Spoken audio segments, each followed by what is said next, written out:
The desert wind whistled like a ghost through the canyons, carrying with it the dry rattle of sagebrush and the bitter taste of dust. And the cowboy, known only as Colt Walker, a man carved out of silence and storms, rode slowly through the vast emptiness, his eyes as cold as the steel revolver resting at his side, his heart a frozen wasteland that had forgotten how to feel. Years of gunsmoke, bloodshed, and betrayal had stripped him of warmth, leaving behind nothing but a man who drifted from town to town like a shadow on horseback, feared by many, loved by none, until one day fate twisted its cruel hand and pushed him into a canyon where the cry of a chained soul broke through his emptiness, a sound raw and trembling. And as Colt rode closer, his sharp eyes caught sight of a figure bound to an ancient cottonwood tree, skin painted with dust and blood, muscles coiled with strength even in suffering.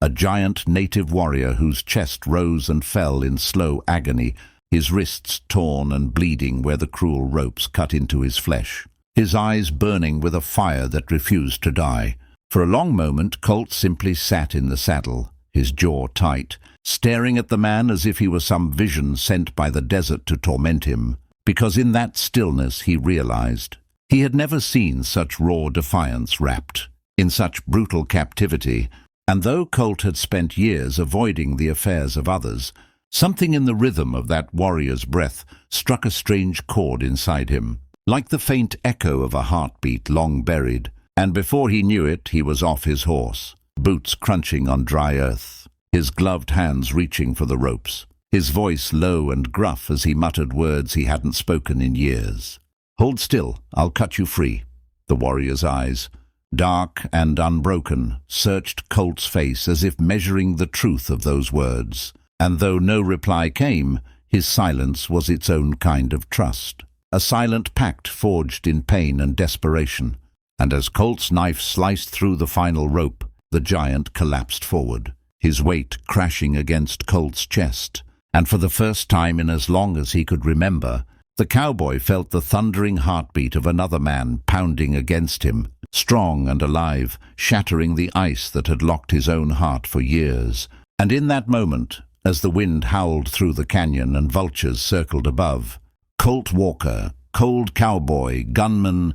loner, realized that his story was no longer just his own. That fate had bound him to this warrior in ways he could not yet understand. And though he had no words for it, he knew deep down that saving this man had awakened something in him far more dangerous than any bullet. The dangerous, uncontrollable return of feeling the sun was sinking low when Colt Walker and the freed warrior moved together across the wasteland, their shadows stretching long against the burning horizon, the silence between them heavy yet alive with unspoken meaning. And though Colt's instincts told him to ride on alone, something deep in his chest urged him to remain at the side of the man whose life he had pulled back from the jaws of death. The warrior, towering and broad-shouldered, stumbled with weakness, but carried himself with the dignity of a mountain, his every step painting a picture of endurance that Colt could not ignore. And finally, after miles of quiet travel, when they reached a small canyon stream where the water glistened beneath the fading light, the warrior spoke his first words, his voice low, deep, and resonant like thunder over the plains. "I am Tahu, son of the Eagle clan, last of my people who once ruled these valleys. And you, stranger with the cold eyes, why did you cut my ropes instead of letting me die like the others?" Colt, tightening his jaw, did not answer at once, because truth was he didn't know. He only knew that when he had felt the pulse of Tahu's heartbeat, something inside him had thawed, something dangerous yet undeniable. So instead he muttered, "Because no man deserves to die like an animal, tied to a tree." And the words surprised even him, because they sounded almost like compassion, a language his mouth had long forgotten. Tahu studied him for a long while, then gave a slow nod, a silent acknowledgement that bound them further. And as night fell, they built a small fire beneath the canyon wall, the flames crackling against the dark as the desert stars emerged, like scattered diamonds, And Colt found himself listening to the warrior's tale, a story of betrayal, of soldiers and bounty hunters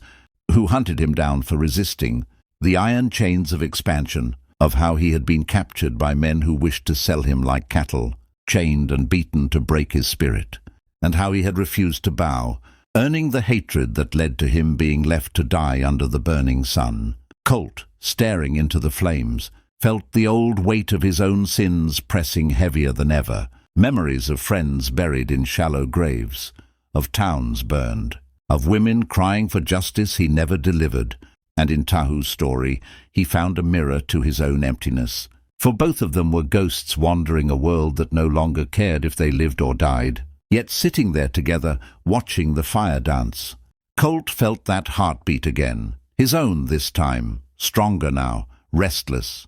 demanding, and he realized he was standing at the edge of a choice,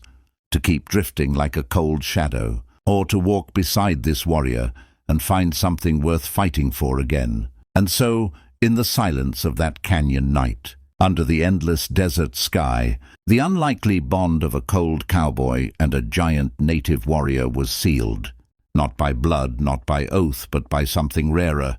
mutual survival, respect, and the dangerous spark of hope, the kind of hope that could change men forever.